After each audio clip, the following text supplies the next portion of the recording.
Kayak biasalah, sebelum masuk ke pembahasannya, jangan lupa mampir ke TikTok kami, karena di situ kami ada posting mengenai anime, light novel, dan manga tentunya. Oke lah, gak usah banyak bacot, kita langsung gas aja lah ke pembahasannya. Nah, kita mulai dulu ngebahas apa yang terjadi di part sebelumnya, Kima. Jadi waktu itu, Masachika ini mau nempati janji sama Elena, dan akhirnya bergabunglah ke klub orkestranya si Elena. Nah, alih-alih nih ngasih bantuan ke mereka, MC lawas satu ini malah kena mental sama permainan dari klub tersebut. Masachika mulailah kambuh teringat sama ibunya sewaktu ia ingin bermain sebagai pianis di situ. Yap, agak kesal aku di sini, Kima. Entah kapan lah MC kita ini move on, ya kan? Nah, selain itu, kita juga diceritakan mengenai Masachika dan kawan-kawan yang datang berkunjung ke rumah Alia untuk merayakan ulang tahunnya. Cuman di sini Yuki waktu itu nggak bisa hadir. Dan ini juga termasuk pertama kalinya Masachika datang ke rumah Alia dan jumpa bapaknya si Alia. Oke lah, sekian ringkasan singkat mengenai apa yang terjadi di part sebelumnya, Kima. Sekarang kita langsung gas lah ngebahas chapter 9-nya. Nah, dilanjutkan dari chapter 8-nya waktu itu, Kima. Di sini, Masachika dan kawan-kawan masih berada di rumah Alia untuk merayakan ulang tahunnya. Nah, setelah mereka selesai acara makan-makan, sekarang tibalah saatnya acara tiup lilin. Nah, di sini nih, biasanya kalau ada anak-anak di bawah umur 3 tahun, pasti ada aja lah rusuhnya. Ingat kali lah aku pas ulang tahun dulu, ada anak tetangga yang jatuhin kue ulang tahunku, Kima. Pengen ku tunjang sumpah. Ya, agak teringat lah aku jadinya. Nah, lanjut. Alia pun seketika ditempatkan di tengah ruangan, diikuti oleh kedua orang tuanya yang berdiri di sampingnya dan juga ada Maria. Ayah Alia pun segera menghidupkan lilin dan ibunya memberikan aba-aba kepada Alia untuk meniup lilinnya. Alia dengan wajah memerah malu pun menunggu hitungan dari ibunya dan akhirnya meniup lilin tersebut. Seketika teriakan dari Masachika dan kawan-kawan beserta keluarganya Alia pun bergema di ruangan tersebut menyerukan selamat ulang tahun untuk Alia. Yap, terlepas dari aku sebagai tim Maria, Kima. Cuman ya untuk kali ini gak apa-apa lah, agak baik sikit lah aku sama si Alia ini. Jadi ya oke lah, selamat ulang tahun Alia. Semoga kalah di ending. Semoga panjang umur maksudnya. Nah, kemudian setelah mendengar banyaknya ucapan selamat yang ia terima, akhirnya air mata pun gak terbendung lagi lah dan Alia pun menangis terharu.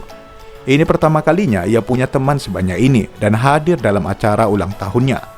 Maria dan ibu mereka pun langsung mengelus-elus kepala Alia karena bangga lah ngelihat Alia yang sudah jauh bertumbuh. Nah, kemudian kayak biasalah, siap acara tiup lilin udah pasti masuk ke acara pemberian kado. Nah, teringat juga lah aku, Kima. Sumpah, pas ulang tahunku umur 4 tahun lah itu kalau nggak salah. Ada anak tetangga juga, dia ngasih kado sama aku somboy biar tahu kalian. Pernah kalian makan somboy kan? Yang asam-asam itu. Nah, si Pukima itu, somboy bekas muncungnya itu dikasihnya sama aku. Udah pengen ku tebas larangnya itu, karena ada mamanya aja di situ. Jadi teringat lagi aku kan. Nah, lanjutlah, di acara ngasih kado tadi, di sini udah pastilah orang tua dulu yang ngasih kado duluan. Kemudian disusul oleh Maria, kemudian Masachika, dan seterusnya. Nah, Masachika di sini ngasih hadiah berupa kue buatan tangannya sendiri. Yang dimana dulu Alia pernah buatin kue ini ke Masachika. Jadi kayak mau balas budi gitulah, berbentuk kado ulang tahun lah Kima ceritanya. Nah, setelah Masachika, yang lain pun akhirnya nyusul ngasih kado satu-satu. Oke, setelah sesi ngasih kado selesai, mereka pun mau lanjut makan kue ulang tahun tadi. Tapi tiba-tiba terdengar suara kembang api yang bergema dari luar. Ibu Alia pun segera bilang kalau itu berasal dari acara pernikahan yang ada nggak jauh dari lokasi mereka. Melihat itu, Alia pun teralihkan dengan kembang api tersebut dan segera berjalan ke balkon rumahnya untuk melihat lebih jelas. Yang lain masih sibuk lah makan kue, sedangkan Masachika langsung diam-diam menyusul Alia ke balkon karena ternyata Kima, si Masachika ini masih punya kado satu lagi. Masachika pun merasa ini merupakan momen yang tepat lah dan segera berdiri tepat di samping Alia. Masachika dengan malu-malu pun mengumpulkan tekadnya, sedangkan Alia di sini kebingungan. Akhirnya Masachika pun memberanikan diri dan memberikan sebuah kantung kecil berisikan sapu tangan penghangat untuk Alia. Melihat itu, Alia pun terdiam, tersipu awalnya. Namun seketika ia teringat akan kejadian waktu itu Kima, yang dimana ia mendapat kesimpulan kalau Masachika mencintai Yuki. Nah, waktu itu Alia udah memutuskan untuk menyerah akan perasaannya kepada Masachika. Namun di sini Masachika malah menunjukkan ketulusannya lagi kepadanya. Jadi si Alia ini kayak bimbang dan sakit hati gitulah Kima. Setidaknya itulah dari segi pandang si Alia ini. Padahal itu kan cuma settingan si Nonoa waktu itu. Nah, Alia pun berusaha menutupinya dan berterima kasih kepada Masachika.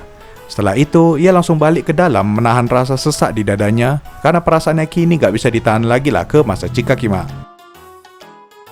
Nah, sekarang kita masuklah Kima ke chapter 10-nya, yang tak lain ialah chapter terakhir dari volume ini. Yap, dilanjutkan oleh Masachika dan kawan-kawan yang masih ada di rumah Alia. Setelah kejadian tadi, Masachika masih kepikiran dengan ekspresi Alia tadi yang berubah tiba-tiba. Namun ia masih nggak tahu apa maksudnya. Di sini Masachika lagi di kamar mandi dan siap ini mereka mau lanjut lagi main game di ruang tamu. Namun sewaktu Masachika mau balik ke ruang tamu, tiba-tiba Ayano menyusul Masachika ke lorong kamar mandi dengan wajah yang cukup serius. Masachika di sini langsung nanya, kenapa Ayano nyusul ke sini? Ayano tanpa berlama pun bilang kalau ia harus balik duluan karena Yuki sebenarnya sedang jatuh sakit. Nah, jadi Kima, alasan si Yuki nggak bisa datang itu karena sakit. Mendengar itu, seketika langsung pucatlah si Masachika ini. Pandangan Yuki yang terbaring lemas waktu kecil seketika menghantui pikirannya. Ayano pun segera menyadarkan majikannya tersebut yang terkena panic attack. Masachika pun tersadar, namun masih keringat dingin karena ia khawatir kalilah sama adiknya. Padahal di sini Ayano bilang kalau Yuki itu cuma flu dan demam tinggi doang. Ayano pun langsung memohon agar Masachika ikut dengannya ke kediaman Suo. Mendengar itu, Masachika langsung kebayang lagi lah sama ibu dan kakeknya. Ya biasalah, kumat lagi lah MC kita ini. Kena mental lagi, terus ya udah jadi banci dan lari lagi dari masalahnya. Ayano di sini bahkan udah mohon-mohon lah Kima, kalau ini demi Yuki adiknya sendiri. Harapan Ayano, si Masachika ini setidaknya ya rela lah terjun balik ke rumah Suwo demi adiknya. Tapi ya ini yang buat aku agak emosi Kima. Si Masachika ini malah balik dong ke ruang tamu dan malah main game sama yang lain. Asli tolol kali Kima, sumpah lah. Ayano pun hanya bisa terdiam murung dan langsung izin pamit ke yang lain karena harus segera pulang duluan. Nah, selagi main game udah panas dingin lah si Masachika ini. Cuman ya itu nggak ada mentalnya untuk kesana Kima. Namun perasaan mual dan panik terus melanda pikirannya, yang dimana akhirnya ia memutuskan pamit duluan dan langsung pergi Kima. Alia di sini sempat nawarin untuk nganterin keluar, namun Masachika langsung menolak. Masachika pun keluar dari rumah Alia dan jalan sempoyongan nggak tahu mau kemana. Ia di sini bisa aja mesan taksi atau apalah untuk pergi ke rumah Suo. Cuman ya kayak gue bilang tadi, banci Kima, cemana lah. Kayak gue bilang di part sebelumnya, ini MC jadi mental isu kayak gini lah. Padahal di awal-awal keren ya kan, jenius, pintar, sekarang malah kena mental isu. Kacau emang. Nah, selagi Linglung nggak tahu harus buat apa, tiba-tiba Alia yang dari tadi khawatir langsung segera menyusul Masachika. Nah, orang ini pun berada di sebuah taman kecil gitulah, nggak jauh dari rumah Alia Kima. Di sini Alia nanya, kenapa Masachika terlihat beda dari tadi. Masachika awalnya nggak mau ngeles lagi, tapi Alia langsung bilang kalau dulu mereka pernah buat taruhan, dan siapa yang menang, keinginannya harus dipenuhi oleh yang kalah. Nah, waktu itu sialnya si Alia ini menang pula ya kan. Alhasil, ia pakai hak kemenangannya di sini Kima, dan maksa si Masachika untuk jujur. Masachika awalnya bilang kalau ia panik karena Yuki sakit. Nah, si Alia ini makin sakit hati lah ya kan, apalagi karena kejadian di balkon tadi. Mau nangis lah si Alia ini, seakan cintanya udah sempat balik, malah dihantam lagi kayak gini. Namun di sini Masachika akhirnya nggak tahan lagi Kima dan memutuskan untuk ngaku. Masachika pun mengakui kalau ia aslinya merupakan anak keluarga Suo dan Yuki merupakan adik kandungnya. Yap, Alia pun terdiamlah dengan ekspresi terkejut di wajahnya. Oke lah Kima, sekian pembahasan volume 8-nya. Apalah, untuk fakta kayak gini aja butuh 8 volume loh Kima. Belum lagi Masachika harus nyelesain urusan sama keluarga Suo nantinya. Belum lagi jadian nanti, asli lah Kima. Mulai dari volume 4 sampai 7 udah berhentilah ceritanya menurutku. Mutar-mutar lah di situ terus. Baru di volume inilah maju lagi ceritanya, itu pun di akhir-akhir kayak gini. Ya sabar aja lah ya kita Kima. Nah, sekianlah pembahasan kali ini. Jangan kemana-mana, jangan main jauh-jauh. Jangan lupa like, comment, subscribe, and goodbye Kima.